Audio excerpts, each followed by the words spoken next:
Assalamualaikum warahmatullahi wabarakatuh. Untuk kisah kali ini, ada sebuah cerita tentang seseorang yang terjebak dalam siklus ingatan yang menyakitkan.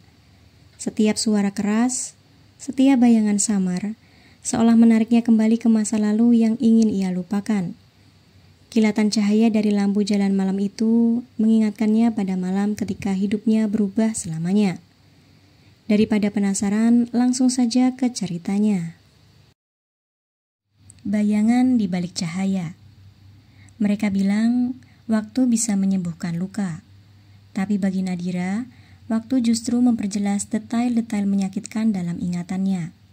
Ia sering terbangun di malam hari dengan nafas tersengal-sengal. Keringat dingin membasahi tubuhnya.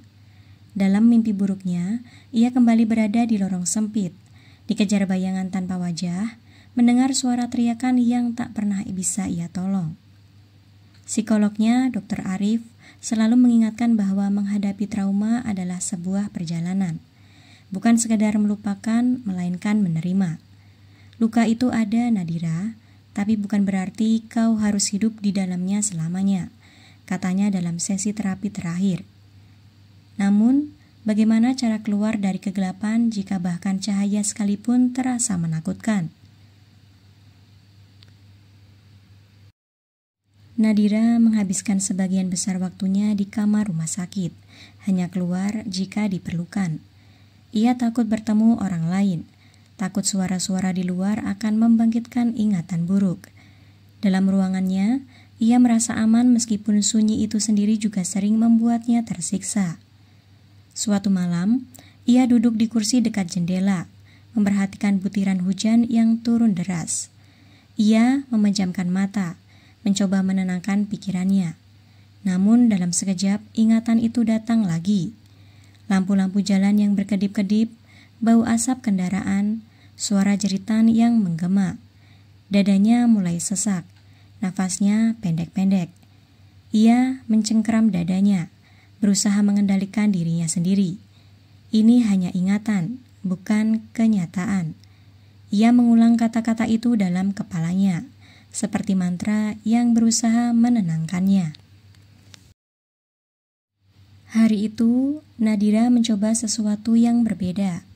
Ia memberanikan diri pergi ke taman kota, tempat yang dulu sering ia kunjungi sebelum tragedi itu. Langkahnya ragu-ragu, tetapi ia terus berjalan. Di sana, suara tawa anak-anak dan orang-orang yang berbicara satu sama lain terasa asing di telinganya. Ia berusaha bernafas perlahan, seperti yang diajarkan Dr. Arif. Namun, tiba-tiba suara klakson yang keras membuyarkan konsentrasinya. Matanya membelalak, dadanya terasa sesak. Seketika, dunia sekitarnya memudar dan ia kembali ke malam itu. Kilasan ingatan menyerangnya. Jeritan, cahaya lampu mobil yang menyilaukan, darah yang mengalir di trotoar. Seseorang mengguncang lengannya. "Mbak, enggak apa-apa." Suara asing menyadarkannya. Nadira terhuyung kembali ke realitas.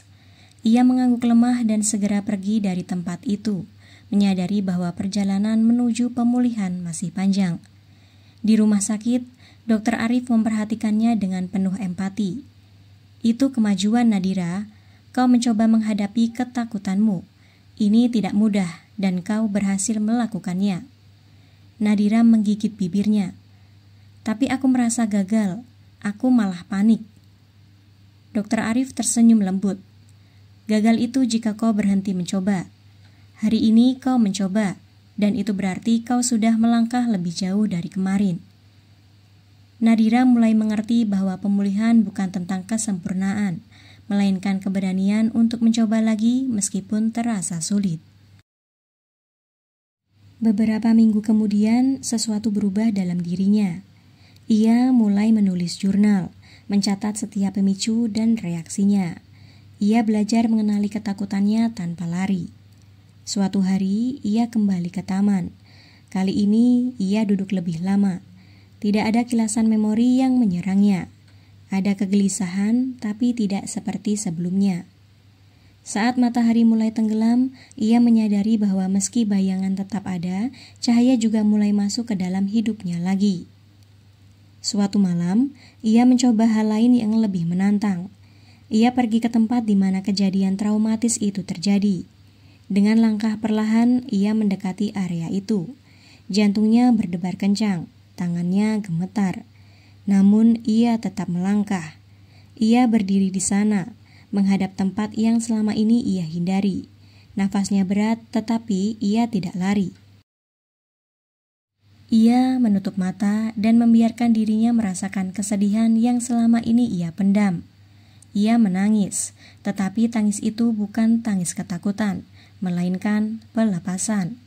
Ia menyadari bahwa ia telah lama membawa beban ini sendirian, dan sekarang ia siap untuk melepaskannya sedikit demi sedikit. Saat ia membuka mata, langit malam terasa lebih luas. Ia merasa lebih ringan. Untuk pertama kalinya dalam waktu yang lama, ia merasa bahwa ia punya kendali atas dirinya sendiri. Pemulihan bukan tentang menghapus luka, tetapi tentang belajar berjalan dengan luka tersebut tanpa terjatuh. Nadira tahu bahwa hari-hari buruk mungkin akan datang lagi. Tetapi sekarang, ia memiliki keberanian untuk menghadapinya. Beberapa bulan kemudian, ia telah keluar dari rumah sakit. Ia mulai bekerja sebagai relawan untuk membantu orang-orang dengan trauma serupa.